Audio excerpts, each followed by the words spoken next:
बाबा साहब कोई छोटी मोटी हस्ती नहीं है। भले लोग कहने के लिए कहते हैं कि जय भीम, लेकिन जय भीम की जैसे जैसे बात आती है, जय भीम एक क्रांति, एक ज्वाला है, एक सिद्धांत है, एक विचारधारा है, और जिस व्यक्ति ने बाबा साहब को पढ़ लिया ना, वो भारत देश में क्रांति करेगा। भीमराव अम्बेडकर जी ने बहुत बड़े भाग के लिए काम किया है। पुरुषों के लिए भी किया है, महिलाओं के लिए भी किया है, दलितों के लिए भी किया है। और आज जगह जगह जो उनकी मूर्तियां लगाई जा रही हैं, वो हमें ये संदेश देती हैं कि डॉक्टर बी.आर. अम्बेडकर जी सिर्फ इस देश के लिए नहीं कर रहे हैं, उन्होंने बाकी देशों के लिए भी किया है। अगर उनकी विचारधारा को अपनाया जा रहा है, हमारा भारत जो है उस चीज़ को, उससे जातिवाद से बाहर निकलना ही नहीं चाहता। अगर उससे बाहर निकले तो आज इंडिया ग्रोविंग कंट्री नहीं, बहुत बड़ा मतलब कमर्शियल देश बने कि जहाँ एक विदेश में भी उसका एक वर्चस्व हो, लेकिन जातिवाद नहीं छूट रहा है। साल की तमाम तारीखों में दलित बहुजन आंदोलन का इतिहास छुपा है,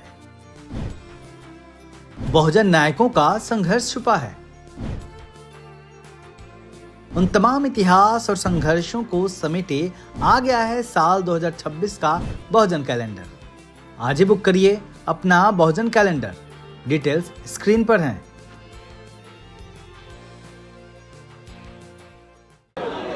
आज 6 दिसंबर है और पूरी दुनिया में फैले हुए अम्बेडकरवादी बाबा साहब डॉक्टर अम्बेडकर का परिनिर्वाण दिवस मना रहे हैं। लेकिन इससे ठीक कुछ दिन पहले 26 नवंबर को संविधान दिवस के दिन एक बड़ी घटना हुई। बाबा साहब डॉक्टर अम्बेडकर का स्टैचू यूनेस्को ने अपने पेरिस मुख्यालय में लगाया। इसके कितने मायने हैं और बहुजन समाज के बीच में जो अम्बेडकरी समाज है, बाबा साहब डॉक्टर अम्बेडकर को मानने वाला समाज है, वो इसको किस तरीके से देखता है। जी आप लोग कहाँ से आए हैं? हम लोग दिल्ली से आए हैं। अभी यूनेस्को ने अपने पेरिस हेडक्वार्टर में बाबा साहब का स्टैचू लगाया है 26 नवंबर कॉन्स्टिट्यूशन डे को। वो आज हम लोग परिनिर्वाण दिवस सेलिब्रेट कर रहे हैं। सेलिब्रेट नहीं, मैंने श्रद्धांजलि दे रहे हैं उनको।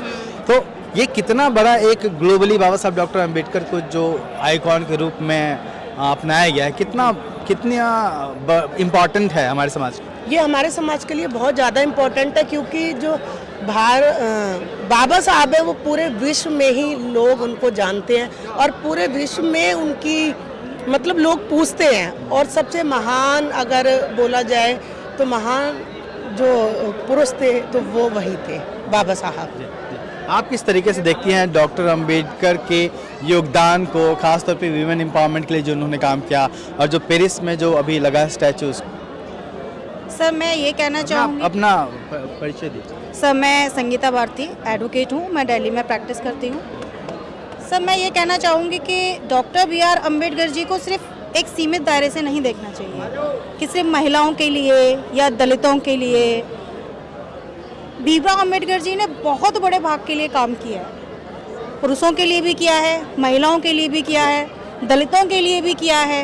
और आज जगह जगह जो उनकी मूर्तियां लगाई जा रही हैं, वो हमें ये संदेश देती हैं कि डॉक्टर बी.आर. अम्बेडकर जी सिर्फ इस देश के लिए नहीं कर रहे हैं, उन्होंने बाकी देशों के लिए भी किया है। अगर उनकी विचारधारा को अपनाया जा रहा है तो इसका मतलब क्या है कि वो सिर्फ एक दायरे तक सीमित नहीं है, वो पूरे विश्व पर अपनी छाप छोड़ चुके हैं और उनकी विचारधारा को मान रहे हैं लोग, इसीलिए उनकी मूर्तियां स्थापित की जाए। बस आप मैं बताएं। हाँ, बाबा साहब की बात करें तो अपने आप एक सम्मान मतलब दिमाग में आ जाता है। और बाबा साहब जो हैं कि इंग्लैंड में देखिए सबसे पहले मूर्ति बाबा साहब की लगाई गई और वहाँ के विश्वविद्यालय में बाबा साहब के सिंबल ऑफ नॉलेज की उपाधि दी गई। तो अभी यहाँ पे कहते हैं कि जातिवाद की बात है, बट उस हमारा भारत जो है उस चीज़ को, उससे जातिवाद से बाहर निकलना ही नहीं चाहता। अगर उससे बाहर निकले तो आज इंडिया ग्रोविंग कंट्री नहीं, बहुत बड़ा मतलब कमर्शियल देश बने कि जहाँ एक विदेश में भी उसका एक वर्चस्व हो, लेकिन जातिवाद नहीं छूट रहा है। आपका नाम क्या है, क्या करते हैं? मैं कोमल वंशी हूँ और मैं जिले से उपाध्यक्ष हूँ। ओके, पार्टी का। आपने अपना परिचय नहीं दिया? मैं Geeta Singh, zone coordinator, south Delhi, BSP. और भी तमाम लोग हैं यहाँ पे। कैसे हैं आप? अभी पेरिस में बाबा साहब डॉक्टर अम्बेडकर का स्टैचू लगा था, आपने सुना होगा उसके बारे में? सुना है। वो कितना बड़ा एक बाबा साहब को ग्लोबल आइकॉन के रूप में एक्सेप्ट किया गया, उनकी बातें हो रही हैं, आज उनका परिनिर्वाण दिवस है। वो कितना बड़ा एक बाबा साहब जी जो हैं वो अंतर्राष्ट्रीय लेवल पे एक ऐसे व्यक्ति हैं, उनका आई थिंक कोई सब्स्टिट्यूट या वो जिसको नहीं है, जिसको भारत रत्न तो बहुत छोटी सी चीज़ है, उन अंतर्राष्ट्रीय रत्न भी मिला हुआ है। यूनेस्को ने बाबा साहब का स्टैचू लगाया है। आप खुद एडवोकेट भी हैं पेशे से, जर्नलिज्म भी कर रही हैं। ये कितना बड़ा एक मैसेज है दुनिया को? आज परिनिर्वाण दिवस से हम बात करें। देखिए, सबसे पहले तो मैं ये कहना चाहूँगी, ये उन तमाम मनुवादियों के मुंह पे एक जोरदार तमाचा है जो आजकल ये कह रहे हैं कि भारत का संविधान डॉक्टर अम्बेडकर ने नहीं लिखा।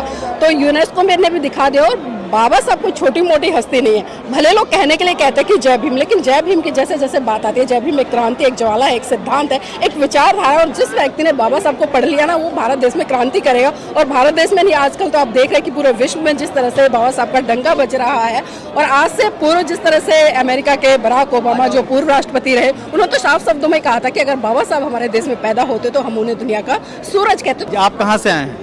मैं मुजफ्फरनगर से आया हूँ। नाम क्या है आपका? प्रेमचंद नाम। प्रेमचंद जी, आज किस तरीके से बाबा साहब को याद करेंगे आप? और बाबा साहब का जो एक स्टैचू लगाया गया है यूनेस्को हेडक्वार्टर में, उसको किस तरीके से? मैं बाबा साहब को एक विश्व विभूति के रूप में जो है मैं देखना चाहता हूँ और मनाना चाहता हूँ कि जब विश्व पूरा बाबा साहब को यूनेस्को जो शिक्षा और विज्ञान के क्षेत्र में वहाँ एक जो है संयुक्त राष्ट्र संघ का एक अंग है, तो जब वहाँ लगाया तो सीना गर्व से चौड़ा हो गया कि जो यहाँ लोग जो मूर्ति लगाने के लिए जो विरोध कर रहे हैं, उनको इतनी औकात नहीं कि वहाँ जाके वो रोक सके। सर, आप क्या करते हैं? मैं प्रोफेसर हूँ दिल्ली यूनिवर्सिटी के मोतीलाल नेहरू कॉलेज में। ओके सर, डॉक्टर अम्बेडकर का स्टैचू लगा हुई यूनेस्को में 26 नवंबर के दिन पे। ये एक कितना बड़ा मैसेज है पूरी दुनिया को बाबा साहब डॉक्टर अम्बेडकर के काम को लेके? देखिए, ऐसा है, बाबा साहब अम्बेडकर के जहाँ तक कंट्रीब्यूशन की बात आती है तो उन्होंने इस देश को उठाने के लिए नहीं बल्कि दुनिया में बेहतरी से कैसे रहा जा सकता है और आदमी को जो नॉलेज है उसका उपयोग समाज की बेहतरी के लिए, देश की बेहतरी के लिए, दुनिया की बेहतरी के लिए कैसे किया जा सकता है। दुनिया उनके कंट्रीब्यूशन को, योगदान को क्या कर रही है? रिकॉग्नाइज कर रही है। And now Baba Saheb Ambedkar emerging as a international figure, he is becoming the inspiration for the other countries as well also, and that is the indication that Baba Saheb's statue has been installed in UNESCO is also recognizing his contribution. America, Great Britain and many other countries, they have already recognized his contribution.